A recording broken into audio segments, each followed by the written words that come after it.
You know, I thought I looked pretty good looking in the mirror today, but I gotta be honest, I'm looking at the camera right now. I kind of feel like I look like Bully Maguire, and I'm not sure that's a good thing. But you know what? We're just gonna roll with it today because I don't got time to redo my hair, as prideful as I am about it.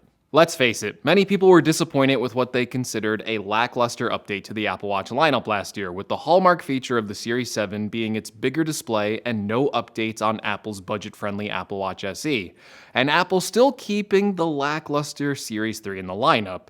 Which is why this year, the Apple Watch Series 8 and subsequent updates to the rest of the Apple Watch lineup carry a lot of weight to them. And you may be in for a pleasant surprise with the 2022 Apple Watch lineup promising to be the most diverse since the launch of the original watch back in 2014. So for this video, let's go over everything we can expect, not only with the new Apple Watch Series 8, but also some of the other watches we may see this year, because there actually may be two other updates, with a new rugged version of the Apple Watch and also a new Apple Watch SE. All right, first let's start with the Apple Watch Series 8, Apple's flagship Apple Watch. Kind of crazy that we're in a world where there's a flagship watch, but here we are. So what can we expect for the Series 8 realistically? Well, right now our biggest source of news comes from who else? Mark Gurman of Bloomberg, and he says that the Series 8 will feature a faster processor this year. While a faster processor makes sense, especially given the Apple Watch update cadence we have seen for the past few iterations now. The Series 4 came with speed improvements with a faster processor, the Series 5 had the same processor, the Series 6 came with a faster processor, and the Series 7, yeah, you guessed it, no real speed improvements there, it maintained the same exact speed. So this just may be the timeline for the Apple Silicon improvements on the Apple Watch, and this year for the Series 8, we should see another processor bump, which would probably be overall around a 20% improvement in speed. Internally, the Apple Watch could also feature new health sensors and new health features. Now, we all know that behind the scenes, Apple is racing to get blood glucose monitoring working on the Apple Watch. It's kind of the holy grail of health features. But it seems like this is a very hard thing to do with getting a non-invasive way of taking a blood sugar measurement, and it apparently is still years off, so do not expect this feature for the Series 8. However, we might expect Apple adding in a body temperature sensor for this year, and this would allow users to take their body temperature to see if it's higher than normal, like to check for things like if you have a fever when you're sick. Yeah, it's going to be hard faking sick to the nurse or to your parents when you're wearing an Apple Watch. Did you used to do that? Did you used to fake sick? Like instead of going to school, like you want to stay home so you fake being sick, maybe to play like a new video game or something like that? I did that quite a few times, so sorry to any teachers watching this right now. Hey, actually, no joke. If you were one of my teachers and you're watching this right now, please stop. I cannot deal with that level of anxiety and embarrassment right now. So, you know what? Don't even let me know in the comments. Just go away. Please go away. All right, now Gurman seems to think that the body temperature sensor is the only new health sensor that will be added to the Series 8 this year, but we may see some other improvements come in the way of software updates with watchOS 9. This would include features like car crash detection, which would work similarly to fall detection and would use the accelerometer sensor in your watch to detect a sudden stop. Gurman also says we will see major activity tracking improvements to watchOS 9, but doesn't really clarify on what they will be.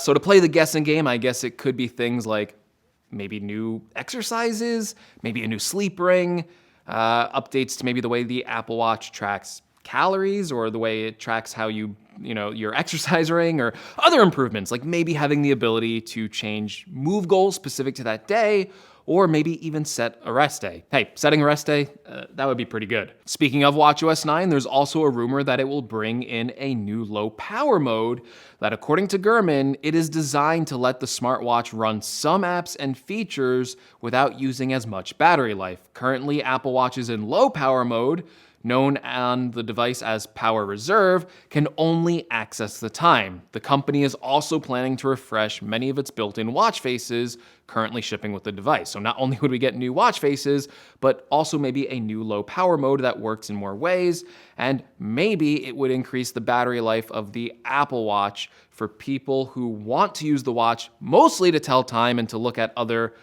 sorts of things like the weather, and then they would be able to get multi-day battery life. There's a lot of users out there that claim that the Apple Watch just doesn't get enough battery life for them, so maybe this is a feature that is targeted at those users. All right, what about design? Well, last year's biggest rumor was that the Series 8 was going to feature a major redesign with new flat sides that mimic the design languages of basically all modern Apple products, except the Apple Watch. And yeah, that didn't happen. Sure, we got a slightly different design because of the bigger display, but that flat-sided design just did not materialize last year. So I think the big question is, can it happen this year? Well, I won't lie to you, I don't know. But what I will say is that what I have been observing with stuff in the Apple rumor mill is that sometimes designs for products are years out, and I think we've seen that play out quite a few times now. So there's definitely a possibility that the Series 8 design for this year could have that flat-sided design. And really, if you look at the rest of Apple's lineup, it kind of feels like that's the way all future product designs are going, so it just kind of screams Apple that they would do this design.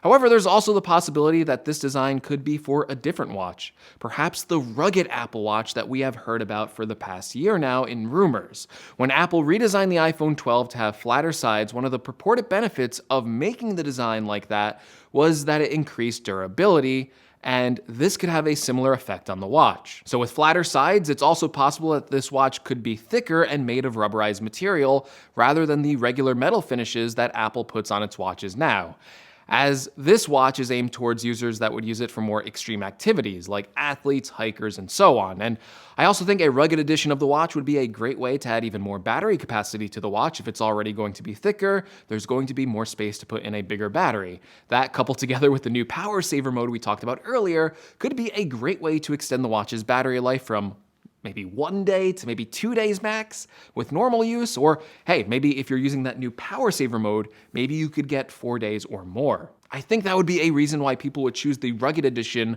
of the Apple Watch more than just the rubberized and more durable design. For those types of users, they are going to value even longer battery life. Now, the rugged edition isn't rumored to be just a cheaper version of the watch despite its non-metal finish, and this will be priced at a premium price point above the aluminum Apple Watch. I kind of hope it's in between the cost of the aluminum and the stainless steel though, as I feel like $750 for this product or more would be kind of way too much. So maybe like $600 for the rubberized material, more battery life, something that's different from the standard aluminum Apple Watch. I feel like that's the right pricing for it. Okay, finally, the Apple Watch SE. Well, the SE is Apple's budget Apple Watch, so we won't really expect any new groundbreaking designs or groundbreaking features for this watch, but I think the most important rumor surrounding this device is that it's going to be updated with new features and inside get spec bumps. So expect the Apple Watch SE for this year to get a performance improvement. I also think it would be good to include some other nice Apple Watch features in there. So maybe bringing the always-on display to the Apple Watch SE would just be something that would help it be a better value in this lineup. And then to differentiate it, obviously you could still ship it with the old size design. So still keep it at the 40mm and 44mm rather than the new 41 and 45mm sizes that the Series 7 brought. And I think the most important thing for the SE to focus on this year is price. $279 is good, but if Apple is going to get rid of the Series 3 this year, perhaps they could bring that SE down to a $200 price point. If they do that, I think that makes the lineup look pretty amazing this year. Anyway, that's basically everything we know so far about the Apple Watch 2022 lineup, and with this many models and this many new features, it sounds like it's going to be a pretty exciting year for the Apple Watch. So let me know, what are you looking forward to the most in the comments below? And if you like the video, be sure to give me a like. If you want to see more, make sure you subscribe to the channel. And as always, thank you so much for watching, and I'll see you all in the next video. Take care, everyone.